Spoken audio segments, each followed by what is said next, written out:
Missing and murdered Indigenous relatives.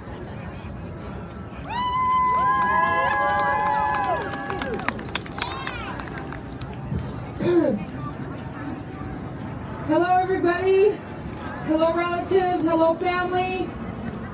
I want to thank all of you that are still standing because I know that you're probably tired. I want to invite all of our sisters that represent and do work for missing and murdered Indigenous women and girls and relatives. Please come up here and join us. All of our sisters that do this work, please come up here and join us. Family members, if you have a missing and murdered loved one, somebody that's still missing, or somebody that's been murdered, please come up and stand with us. Please. It's really important for us to stand together. This is what this front line looks like. I'm a grandma. I might be a young grandma. I'm 46. My son is about to make me a grandmother the second time. I'm Yakima. Eat Nosh Maliksa Roxanne White. Wash Nosh Kanik Yakima Kanik Nimipu. Wikshaishash, Duwamish Territory, Seattle, Washington. My name is Roxanne White and I'm Yakima Nimipu. And I presently reside on Duwamish Territory, Coast Salish Territory, Seattle, Washington. Born and raised on the Yakima Indian Reservation. But why we're here is we came to talk about, and we came to say the names of the ones that are missing. We came to use this platform to say their names.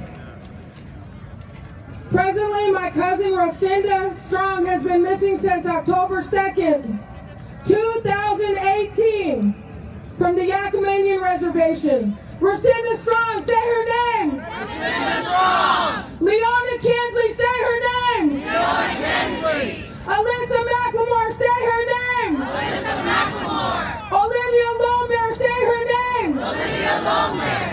Ashley Henry Renner Laurie, say her name. Ashley Henry Renner. Everybody always gets that one. You know, as natives, we got to get the mom side, the dad side, you know.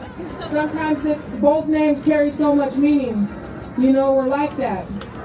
And also, we don't want to forget if there's other families up here. We have this sister right here, Sonia Medine May Silent. See, that's one of those. Can we say Sonia Silent?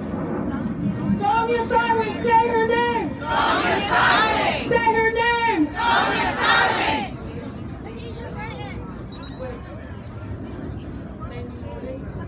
Lady, you winning. Say her name. Lady, you winning. Khadijah Britton, say her name. Khadijah Britton. Esther Smith, say her name. Esther Smith. Rhonda Jones, say her name. Rhonda Jones. Shantina Collins, say her name. Shantina Collins.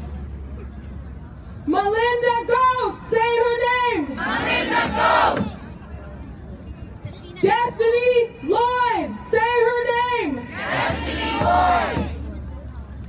Tashina General, say her name. Tashina General. Nancy Hardy, say her name. Nancy Hardy. Jackie Lewis, say her name. Jackie Lewis.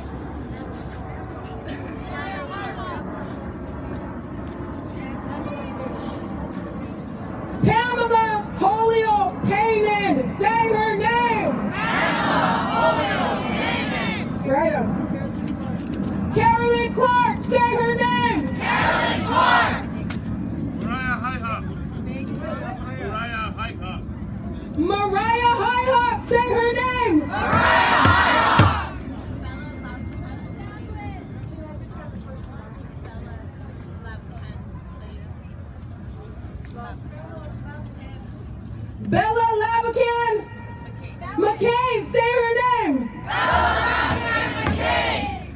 Thank you.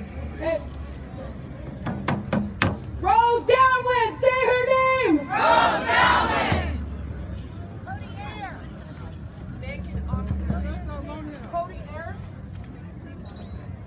Cody Ayers, say his name. Cody Ayers. Megan Noxodon, say her name. Megan Noxodon. Milan Rozier. Say her name. Milan Rozier. Did I hear somebody over here? Larissa Lonio, say her name. Larissa Lonio. Anybody else? Hannah Harris and Henny from Northern Cheyenne. Hannah Harris, say her name. Hannah Harris. Henny Scott, say her name. Henny Scott. Royland Risehorse, say her name. Royland Risehorse. Linda Jackson, say her name. Linda Jackson. Esther Smith, say her name. Esther Smith. Jessica Santos, say her name. Jessica Santos. Lenore Davis Lawrence, say her name. Laura Davis Lawrence. Jackie Salier, say her name. Jackie Sanders. Daisy Thomas, say her name. Daisy Thomas. Janice Hannigan, say her name. Janice Hannigan. Alina Metzger, say her name. Alina Metzger. Linda Dave, say her name. Linda Dave. Franny Brown, say her name. Franny Brown. Winter Dawn Salam, say her name. Winter Dawn Salam. Marie Young, say her name. Marie Young, say her name. Marie Young. Clara Nayali, say her name. Clara Nayali. Jeanne Fontaine, say her name. Jeanne Fontaine. Giselle Murdoch, say her name. Giselle Murdoch. Tina Fontaine, say her name. Tina Fontaine. Cindy Glados, say her name. Cindy Glados. Tika Lewis, say her name. Tia Lewis. Misty Upham, say her name. Missy Upham. Karen White, say her name. Karen White. Eviana Cortez, say her name. Eviana Cortez. Nicole Smith, say her name. Nicole Smith. Faith Hatchback, say her name. Faith Hatchback. Kimberly Ann Fraser. Kimberly Ann Fraser, say her name. Kimberly Ann Fraser. Jessica Orozco, say her name. Jessica Orozco.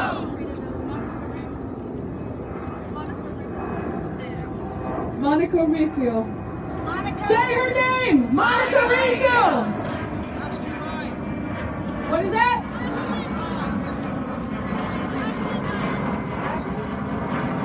Ashlyn Mike, say her name. Ashley Mike. Tiffany Reed, say her name. Tiffany Reed.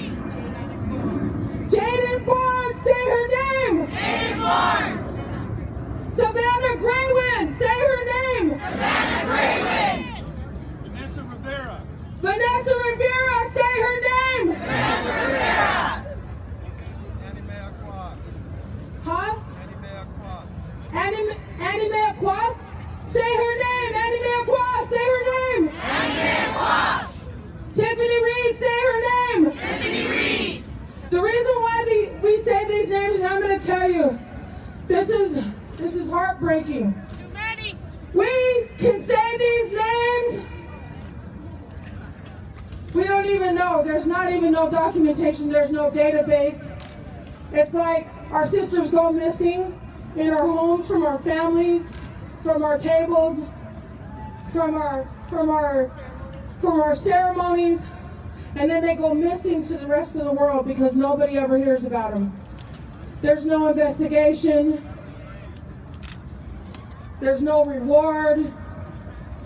Oftentimes, the police won't even take a report and allow the family to file a missing persons report. We're dehumanized. We're called prostitutes. We're called runaways. They just don't want to be home. They're out partying. They're with some guy. They pull up criminal history. They don't see us as mothers, daughters, sisters, aunties, grandmothers. teachers, bus drivers. They don't see us as human beings. So we go missing on several other ways.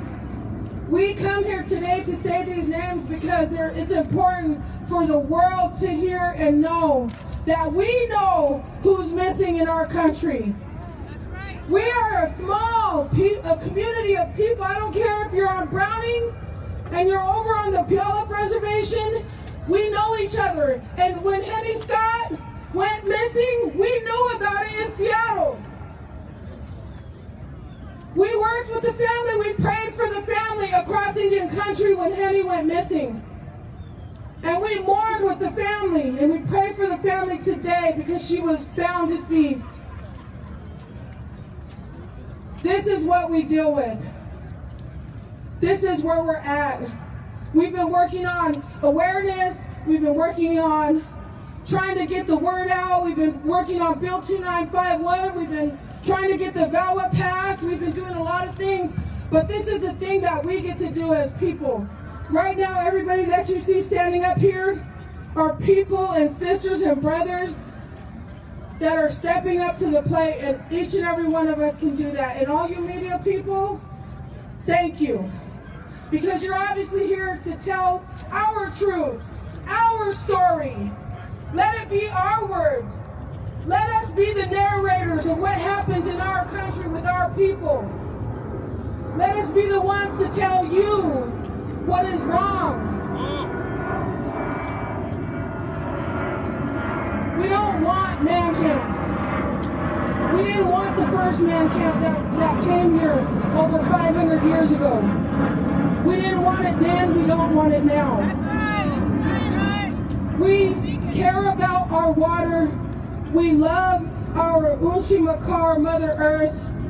And we do pray for our next 7 generations. We do understand that we're not here alone and that our responsibility goes greater than just us. Than just what we're doing right here.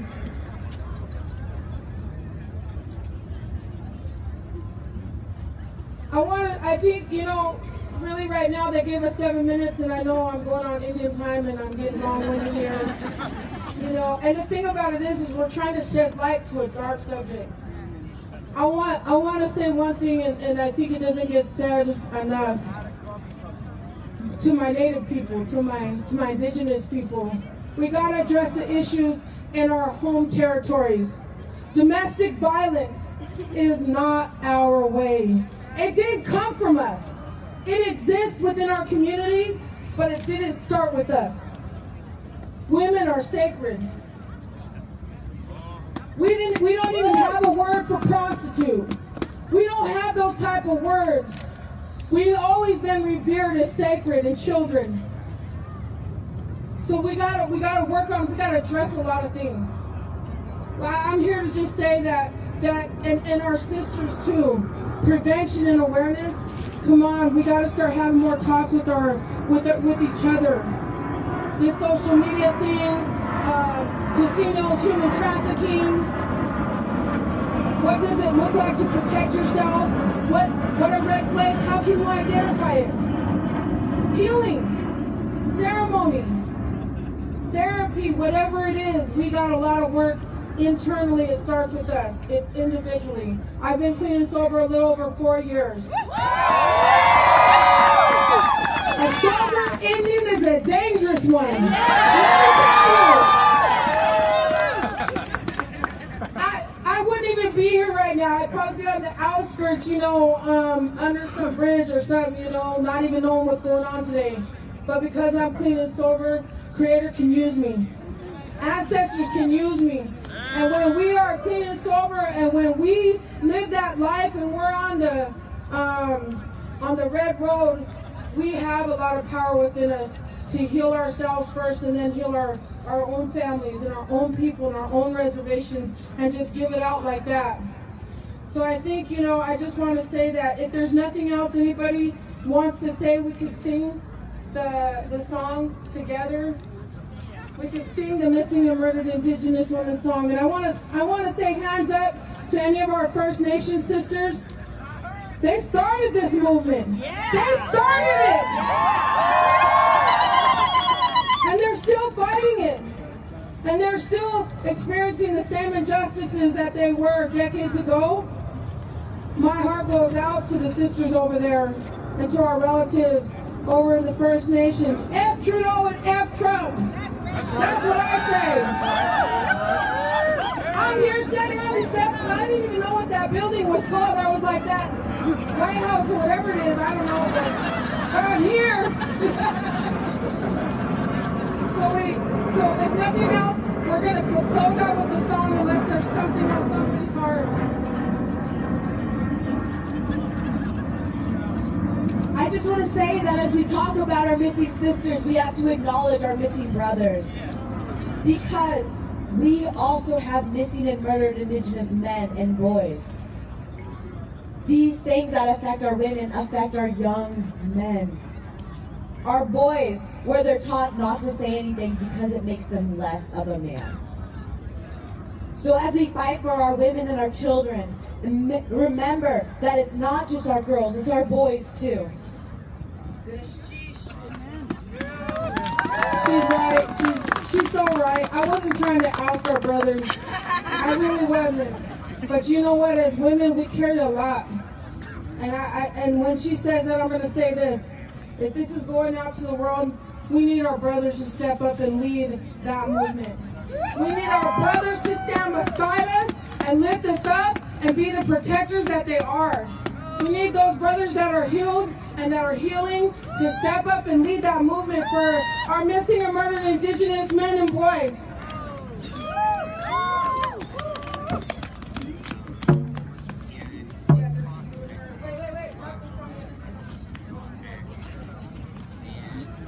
Haslahel, Carolyn DeFord Seedstock, Puyallup, Upshot. Good day, my name is Carolyn DeFord. I'm from Puyallup. We've come across the country today to remember our missing and murdered, to acknowledge the violence that's happening in Indian country and the injustices that are happening. I'm here to encourage everybody to use your voice. Use your voice and stand beside each other. This is the work that can only be done together. In our country, we have a word for that, and it's Yahoo. This is the work which we can only do together. Thank you for mentioning our men, because our women are sacred. We are sacred, and as the traditional matriarchs and leaders in our communities and our countries, our grandmothers and our great-grandmothers made decisions for the entire community, for the greater good of all, for their sons, their daughters, their husbands, their warriors. And as the matriarchs and women and sacred women in our communities, we have to do the same. We have to use our voice to protect the whole community for the greater good of everybody. So when we're advocating and we're using our voice to stand up, make sure that we're doing the whole community. We need our men to hold our women as sacred and to teach our young men how to be warriors and protectors and providers. To have equality and balance in our communities. In our area, we're also fighting the Puget Sound PSC liquefied natural gas plant. We're trying to put 8 million gallon liquefied natural gas plant right on our traditional waterways and our traditional territories. It's a violation of our treaty right. No LNG in the 253. Our traditional treaty right says that we have the right to hunt, fish, and gather in our traditional lands and all of our usual and accustomed places. They don't realize that by desecrating our environment all across the country, that they're violating that right. Without the environment, without the habitat, we're losing that treaty right. What happens to the earth is happening to our women, and it's happening to our people. So remember, we're standing up against fossil fuel, and one step at a time we can make small decisions that make big change, and we can do that together, step by step, every bit of the way. So thank you all for listening. I appreciate it. My mother is Leona LeClaire Kinsey. She went missing in October 1999. She still hasn't been found, and she still hasn't had justice. But with the advocacy that we're doing here, and by using our voices and bringing their names forward, law enforcement is not able to hide behind that empty file anymore. They know we're watching, and this is the same for all of our sisters. We're making legislation and passing laws all across the country. They hear us. They see us. Don't take your foot off the gas. Use your voice. Stand together in unity. Hold your sign. Whatever your gift is, it's your gift, and apply it to the movement. We need you. Yahoo!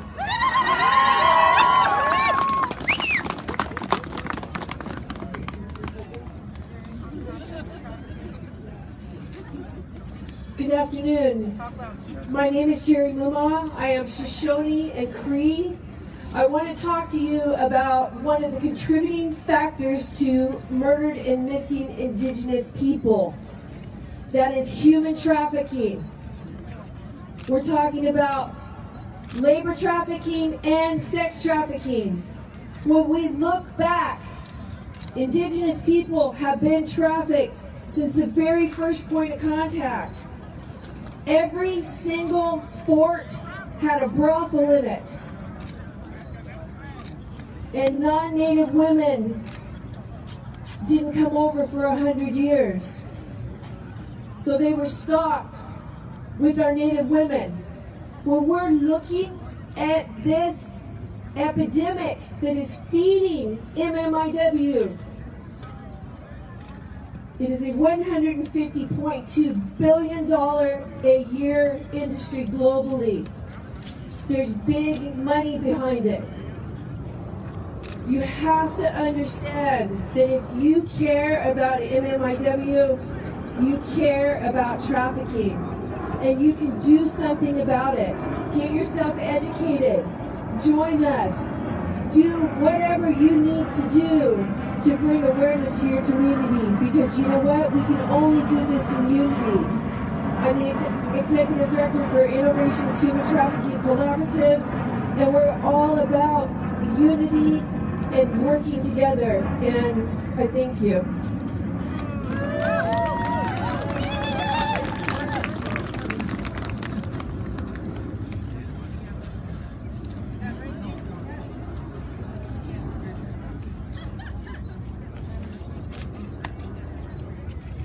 Good afternoon, everybody, and welcome. I would like to acknowledge the traditional land that we stand on today. My name is Maggie Sywick. I'm from Birch Island, Ontario, Canada. I am an advocate, a family member, and an activist for the missing and murdered Indigenous women and girls in Canada and in the United States. I have a brief thing I'd like to read this afternoon. So it starts with, when Christopher Columbus first set foot on the white sands of Unalakleet Island, he performed a ceremony to take possession of the land for the King and Queen of Spain, acting under the international laws of Western Christendom. Although the story of Columbus's discovery was taken on mythical proportions, in most of the Western world, few people are aware that this act of possession was based on a religious doctrine, now known in history as a doctrine of discovery.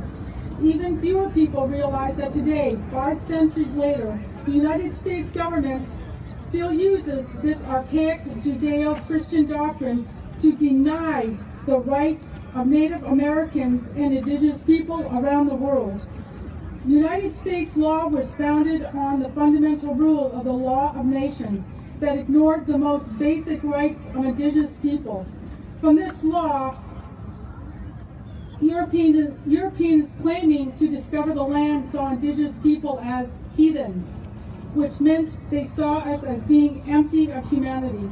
Because we were not as rights-bearing people, our lands were seen as unoccupied, empty, and open for the taking by discovering Christian European nations. Of course, as Benjamin Munn Ziegler pointed out, the lands of America were in fact occupied by Indians, not only unoccupied by Christians.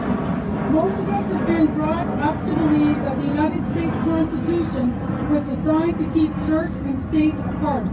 Unfortunately, with the Johnson decision, Christian doctrine of discovery was not only written into U.S. law, but also became the cornerstone of U.S. Indian policy over the next century. The settling of Indigenous lands through doctrines of discovery are not with a genocidal intent. They are based on the idea the Indigenous people are not human beings and intended to erase us from the lands we occupy. Indigenous people did not need discovering. Our lands did not need settling. We were stolen. They were stolen with the support of colonial law and with the intent to erase us. But we are still here. Missing and murdered Indigenous women and girls, trans and two-spirit people. Early efforts to raise attention to the ongoing crisis of missing and murdered Indigenous women and girls, trans and two-spirit people aimed to draw national attention and action. In the early days, no one believed there was a problem.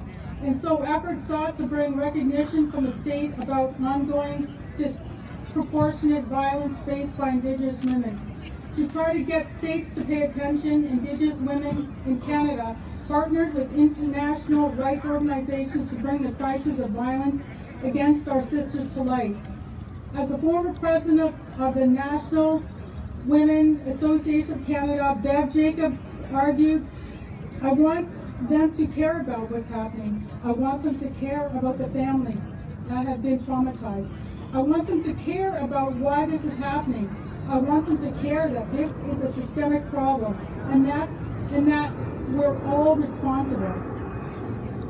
It wasn't until 2004 that mass attention was brought to the issue, when Amnesty International partnered with MMIWG to produce a report called Stolen Sisters. The Stolen Sisters documented 500 cases of the missing and murdered Indigenous women and girls in the Stolen Sisters report.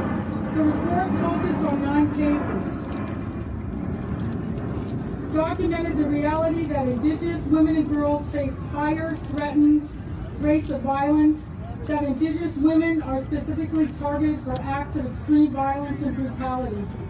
One example documented in the Stolen Sisters report is the killing of Helen Betty Osborne. She was a 19-year-old pre-student from northern Manitoba. She planned to become a teacher. She was abducted by 4 white men in the town of Ppls when she was sexually assaulted and murdered. The Manitoba Justice Inquiry into the death of Helen Betty Osborne said, her attackers seemed to be operating on the assumption that Aboriginal women were promiscuous and open to enticement through alcohol or violence. It is evident that the men who abducted Osborne believed that young Aboriginal women were objects with no human value beyond sexual gratification. The inquiry also found that the investigation into her death was sloppy and racially biased. The inquiry indicated that the police had long been aware of white men sexually preying on Indigenous women, but did not feel the practice warranted any particular vigilance on their part. In the case of Pamela George's murder, 2 white men were tried before a white judge and an all-white jury. The trial in the Pamela George case paid little attention to the life of Pamela George before she had became a sex worker, even though the men did not attack her while she was working in the trade industry. Nonetheless, the Judge Justice Malone, instructed the jurors to bear in mind that Pamela indeed was a prostitute when they considered whether or not she had consented to sexual activity. This is an overt abuse of the use of women's sexual history to bias the court in favor of the perpetrators. The perpetrators were portrayed as young men with bright futures. The trial solidified that violence against Indigenous women was seen as natural. It also obscured the role of the state in the criminal justice system in producing and perpetuating such violence. Globally, we watched as the names of the missing and murdered Indigenous women and girls continue to increase. And so the numbers are documented and they continue to rise, 600, 800, and now by 2019, thousands of names of missing and murdered Indigenous women, trans and two-spirit people were documented in Canada alone. Around the world, this issue is at an epidemic magnitude of proportions. In recent years, an awareness of missing and murdered Indigenous women has grown. What Indigenous women have been saying for over 2 centuries about the violence they face and why they have been marching for over a quarter of a century is finally being widely articulated, but we're reaching thousands of documented names of missing and murdered Indigenous women and girls, documented because many individuals have not been included. Others remain missing with no investigation into their whereabouts. In this context, Sarah Hunt indicates, one by one, colonial logics turn out our loved ones into statistics. Yet, as the numbers climb higher with each new death, will they ever be enough to compel the changes that will transform this culture of violence? Colonial logistics is a logistical dehumanization of turning people into statistics. 500, 600, 800, and now thousands. Colonial logistics begin from the assumption of emptiness. The same assumption guided by the doctrine of discovery, premised on the idea of terra nullius, empty land, and humanitas nullius, empty people. By dehumanizing Indigenous persons, especially Indigenous women, the land could be seen as empty of humanity. We continue today in so many ways to treat Indigenous women's bodies as empty of humanity. The treatment of Cindy Gladue in Regina versus Barton. Cindy Gladue was born in Athabasca on July 23, 1974. She was raised in the Calling Lake Indian Reservation and later moved to Edmonton.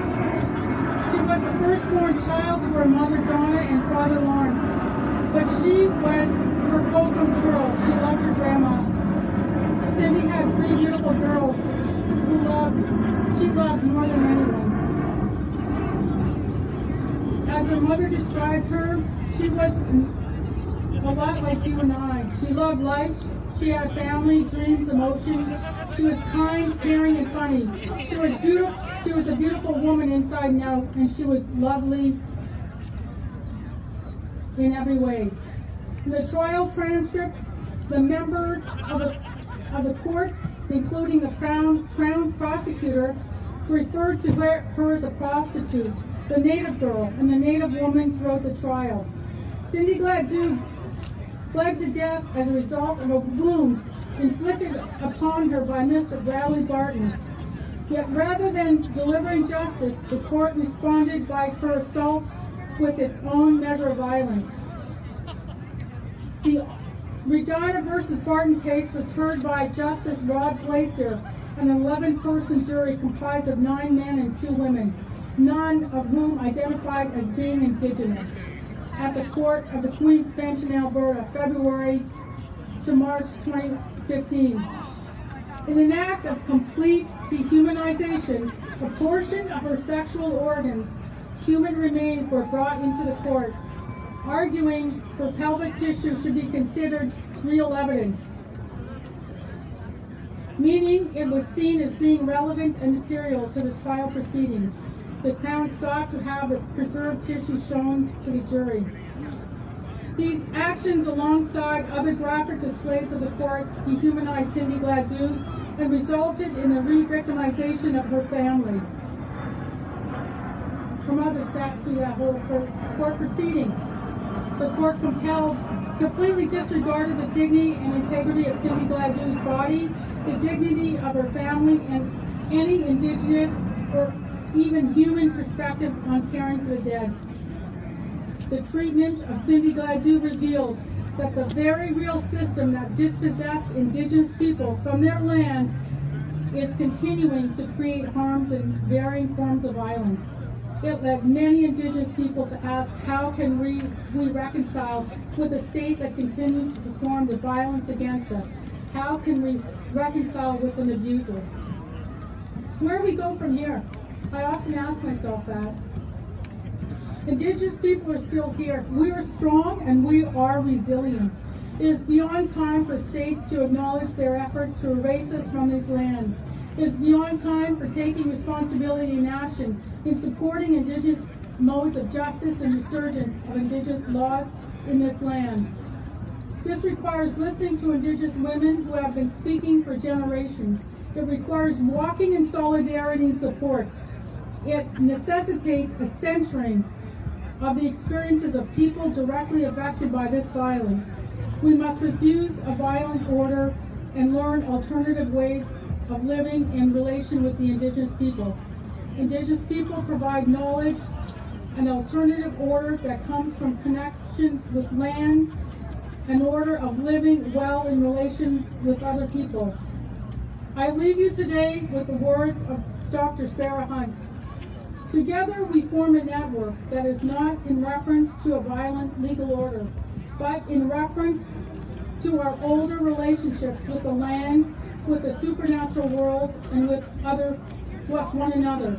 We form a network of people walking in honor, not only of the individual people we have lost to those interwoven violences, but also in honor of our ancestors who first fought against the onslaught of policies rooted in our dehumanization. The depths of our remembrance resonate across this land, invigorating a deep love for our relations and calling for a better tomorrow. We know the numbers are far greater than we can fathom. And we know that even one violent death is one too many.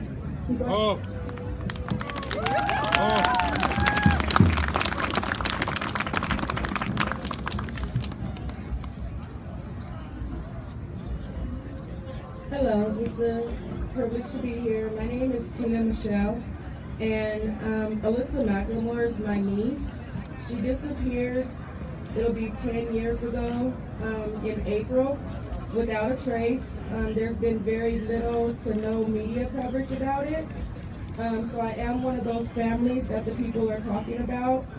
My family doesn't have any answers, and besides the people you see here with us, there's not very much help for us. My message today is short and simple, and it's for parents to talk to your children.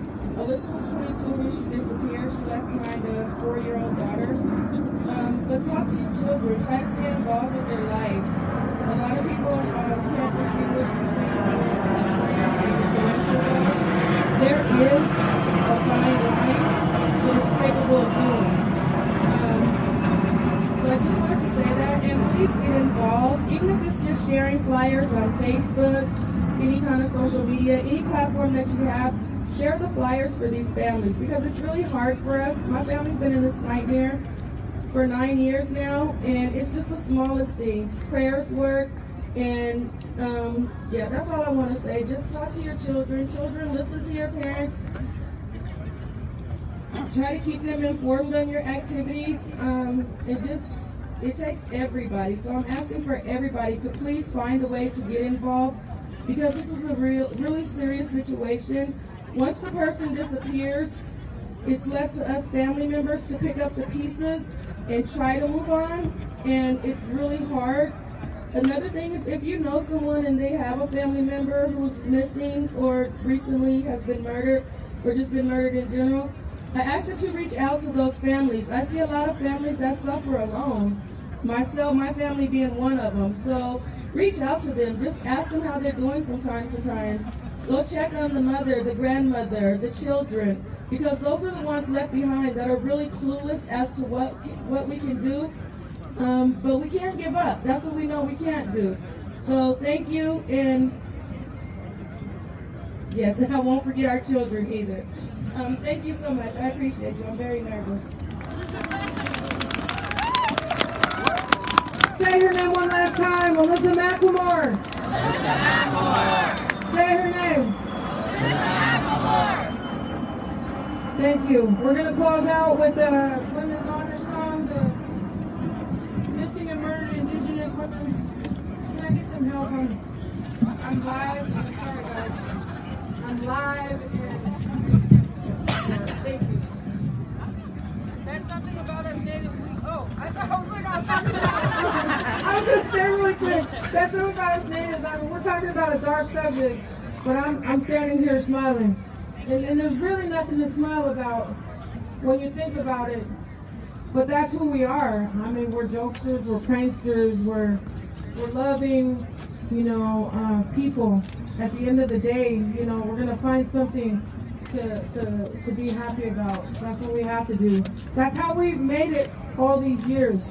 I really do believe it. So Go ahead, start us out, sisters.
Ah!